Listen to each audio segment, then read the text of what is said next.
من يهده الله فلا مضل له ومن يضلله فلا هادي له ونشهد أن لا إله إلا الله وحده لا شريك له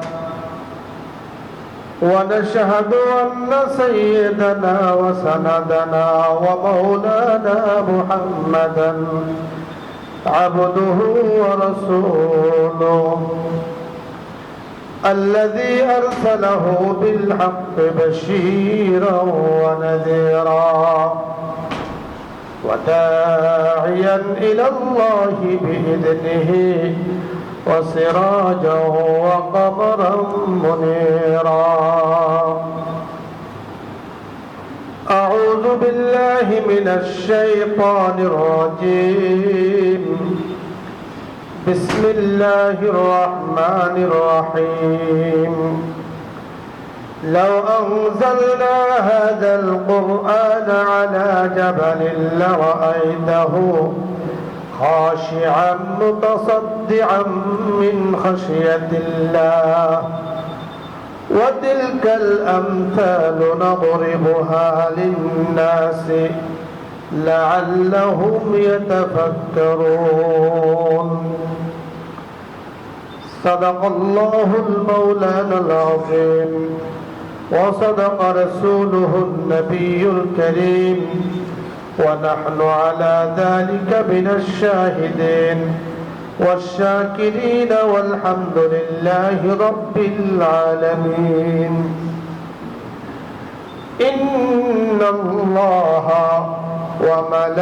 وملائكته يصلون على النبي يا أيها الذين آمنوا صلوا عليه وسلموا تسليما اللهم صل على محمد وعلى آل محمد كما صليت على إبراهيم وعلى آل إبراهيم إنك حميد مجيد اللهم بارك على محمد وعلى آل محمد كما باركت على إبراهيم وعلى آل إبراهيم إنك حميد مجيد محترم معزز মুসল্লিয়ান কিরাম মুরব্বিয়ান ইযাম মহান আল্লাহ তাআলার দরবারে লাখো কোটি শুকরিয়া আদায় করছি রব্বুল আলামিন পবিত্র জুমার সালাত আদায় করার জন্য আমাদেরকে আল্লাহ পাকের ঘর মসজিদে আসার তৌফিক দান করেছেন মুহাব্বতের সাথে শুকরিয়া তার জোরে সোরে বলি আলহামদুলিল্লাহ আজকের দিন জুম্মাবার শুক্রবার দিন শুক্রবারের আলাদা ফজিলত রয়েছে হযরত সাহাবায়ে কেরাম রিদওয়ানুল্লাহি আলাইহিম আজমাইন জুম্মাবার যখন আসতো শুক্রবার যখন আসতো তখন ওনারা আমলের পাল্লা বাড়িয়ে দিতেন আমলের চাকাকে বাড়িয়ে দিতেন আমলের পরিমাণ বাড়িয়ে দিতেন কেন এর কারণ হলো এই আল্লাহ পাক এই জগৎকে সৃষ্টি করেছেন শুক্রবারে আবার এই জগৎকে ধ্বংস করবেন শুক্রবারে সৃষ্টি যেমন শুক্রবারে ধ্বংস শুক্রবারে হয়ে যেতে পারে আজকে যে পৃথিবী ধ্বংস হবে না তার কোনো গ্যারান্টি আমার আপনার কাছে নেই এজন্য সাহাবায়ে কেরাম যে জিনিসটা করতেন সময় থাকতে সময়কে দাম দিতেন সময়কে মূল্যায়ন করতেন যাই দিন ফিরে আসে না আমাদের জীবনটাকে একটু চিন্তা করুন তো দেখি ছোটকালের স্মৃতি বিভিন্ন ধরনের খেলাধুলা বিভিন্ন কিছু অনেক কিছু মনে হয় এখন আমার আপনার কাছে স্বপ্ন মনে হয় কথা বলেন ঠিক কিনা ছোটকালে বৃষ্টির মধ্যে কত ভিজছেন কোনো সমস্যা হয়নি আর এখন বৃষ্টির ফোঁটা শরীরে পড়লে ঠান্ডা লেগে যায়, ঠান্ডা জ্বর আমি একেবারে। আবার এখন কি এক রোগ শুরু হয়েছে, সামান্য জ্বর হইলে শরীরের ব্যথায় আর নড়াচড়া করতে পারে না। কথা বলেন ঠিক কিনা? তাহলে মানুষ দিন দিন, আমরা আপনারা দিন দিন দুর্বল হয়ে যাচ্ছে, যাই দিন কখনো ফিরে আসে না। সময়কে মূল্যায়ন করতে সাহাবায়ে কেরাম শিখিয়েছেন, নিজেরা সময়কে দাম দিয়েছেন। যাই দিন কখনো যেহেতু ফিরে আসে না, যতটুকু সময় পাইলাম অতটুকু অত্যন্ত গনিমত মনে করে। রোগ বিরোগের অভাব আমাদের মাঝে। আগে আমরা শুনতাম 10 গ্রাম মিলে একজন হাসপাতাল ভর্তি হয়, এখন প্রায় শোনা যায় ঘরে ঘরে মানুষ রোগী হাসপাতালে চলে যাচ্ছে, ভর্তি হচ্ছে। আগে এত হাসপাতালও ছিল না, এত ভর্তিও ছিল না। কথা বলেন ঠিক কিনা? এখন দেখা যায় ঘরে ঘরে কিছু হইলে হাসপাতালে, এই শোনা যায় হুজুর দোয়া করে হাসপাতালে ভর্তি আছে, এই সমস্যা ওই সমস্যা। মানুষ দুনিয়ার হায়াত যেমন কমতেছে, আমার আপনার হায়াতও কমতেছে। দুনিয়া যখন শেষ হয়ে যাচ্ছে, আমি আপনিও শেষ হয়ে যাচ্ছি। হায়াত বাড়ে না, হায়াত কমে। দুনিয়ার হায়াত যতদিন ছিল, ধরেন যতদিন চলে গেছে, আর কিছুদিন বাকি আছে। রাসূল আকরাম সাল্লাল্লাহু আলাইহি সাল্লাম বলেছেন, রাসূলের মাঝে আর কিয়ামতের মাঝে 2 আঙ্গুল দিয়ে দেখাইছেন, 2 আঙ্গুলের মাঝে যতটুকু ফাঁকা, এতটুকু দূরত্ব মাত্র রাসূলের চলে যাওয়ার মাঝে আর কিয়ামতের মাঝে। তার মানে কিয়ামত খুব কাছাকাছি। এখন আপনি দেখবেন যে অনেক ঘটনা এমন ঘটে যেগুলো আগের জমানার মানুষ কল্পনাই করতে পারতেন না। একটা বিষয় ধরেন, এখন সন্তান পিতাকে অত্যাচার করে, কথার কথা বোঝার জন্য বলছে। আপনাদের পিতা মাতা দাদারা আমলে এগুলো কল্পনা করা যেত? পোলা অশিক্ষিত মূর্খ, কিন্তু মা বাবার ভয় তার ভিতরে সাংঘাতিক ভাবে কাজ করে। কথা বলেন ঠিক কিনা?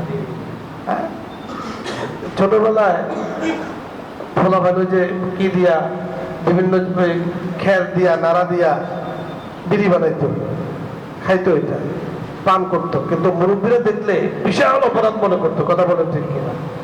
আর এখন বড় বড় সিগারেট লম্বা লম্বা দাঁড়ায় মুরব্বীদের সামনে খায় আর দোয়া মারে মুখের মধ্যে। কথা বলেন?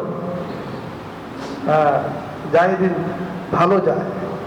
আশাবাস সাগীরু আফনাল কাবীর, আশাবাস সাগীরু আফনাল কাবীর, কাররুল গাদাতে ওয়া বাররুল রাশি।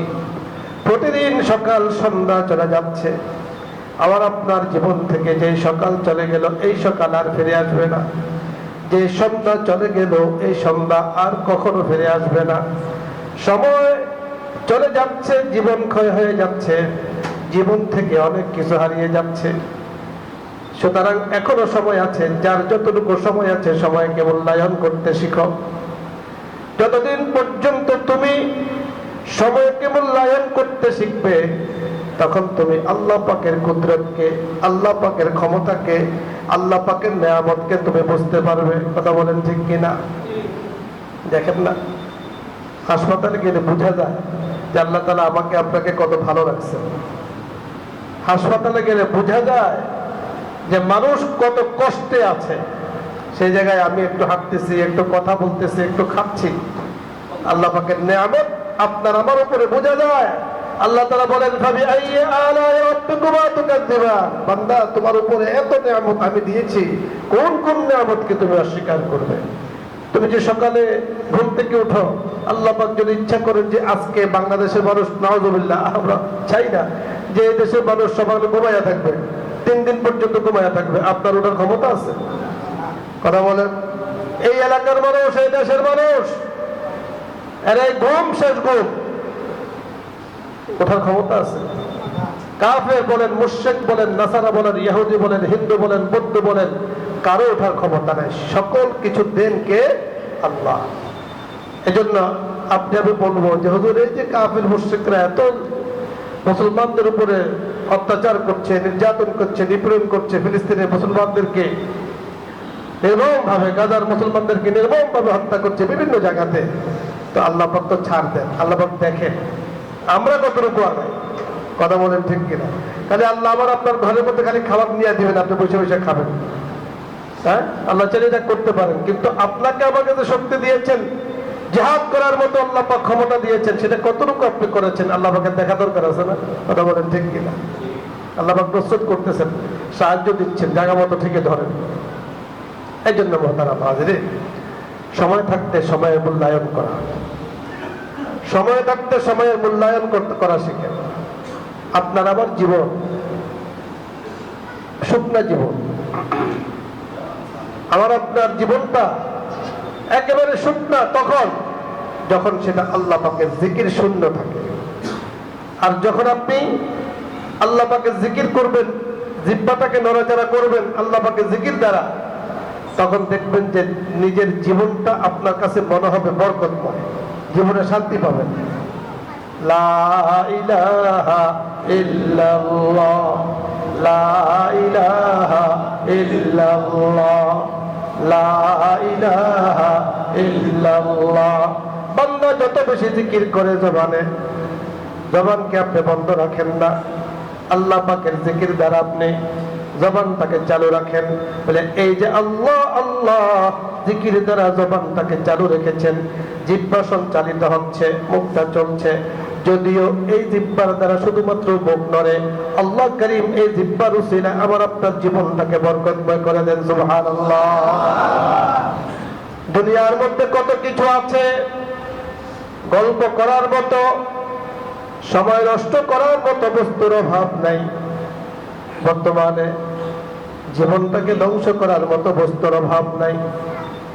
ইহুদি নাসারারা, বিভিন্ন মুসলমানদের শত্রুরা, মানব জাতির শত্রুরা, ওরা কি করে বিভিন্ন যন্ত্রপাতি আমার আপনার হাতে উঠাইয়া দিছে। কথা বলেন ঠিক কিনা? আমার মনে আছে আমার আম্মার কাছে শোনা একটা গল্প, বলবো আপনাদের। আম্মার কাছে শোনা গল্প, মানে আমার আম্মা ছিলেন হযরত হুসাইন আহমদ মাদানী রহমতুল্লাহ আলাইহি। হুসাইন আহমদ মাদানী রহমতুল্লাহ আলাইহি হলেন যিনি আওলাদ রাসূল, রাসূল সাল্লাল্লাহু আলাইহি ওয়াসাল্লামের বংশধর।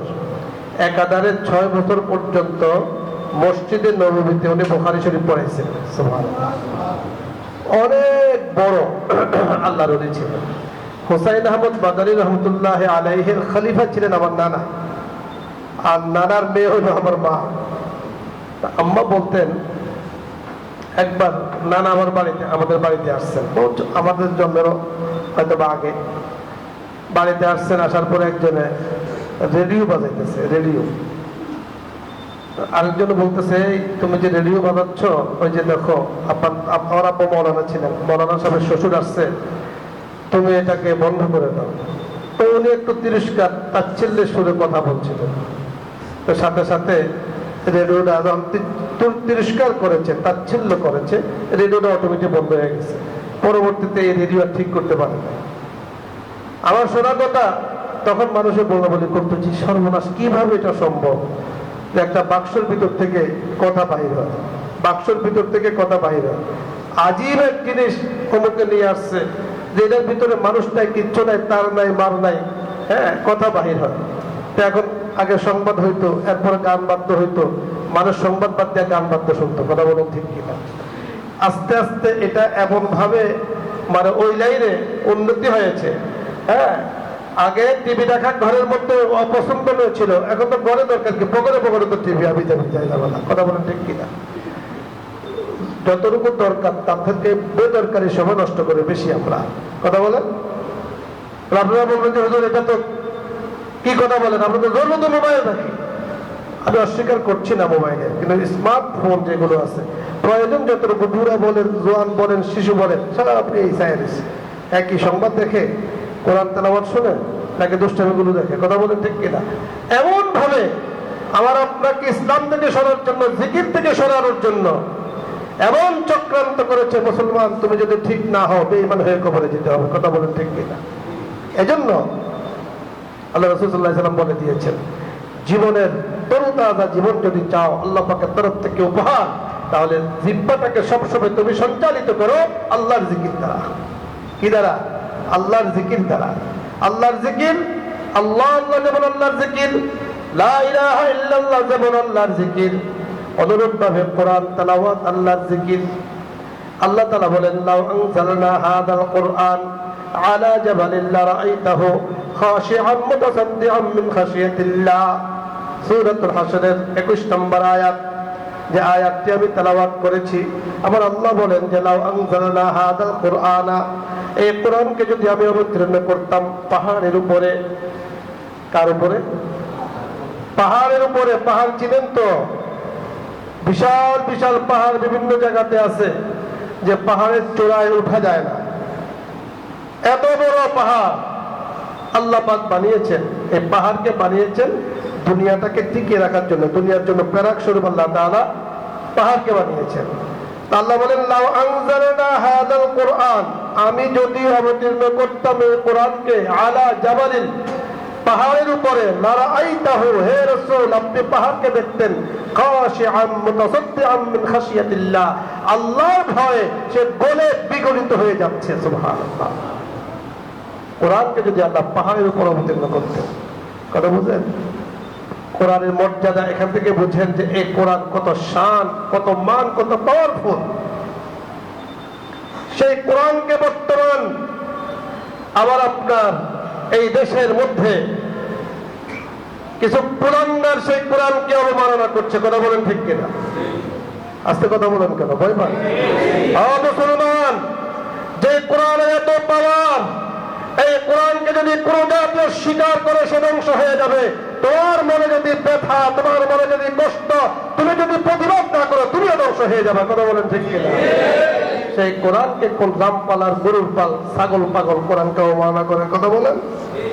আমার দেশে, যেই দেশের মধ্যে 95% মুসলিম বসবাস করছে, যাদের ধমনীতে কোরআনের শিক্ষা, কোরআনের আলো, ঘরে ঘরে কোরআনের আলো, সেই দেশের মধ্যে কোরআনকে নিয়ে অবমাননা করবে আমরা মুসলমান সহ্য করতে পারছি না। কথা বলেন ঠিক? দৃষ্টান্তমূলক আমরা শাস্তি চাই।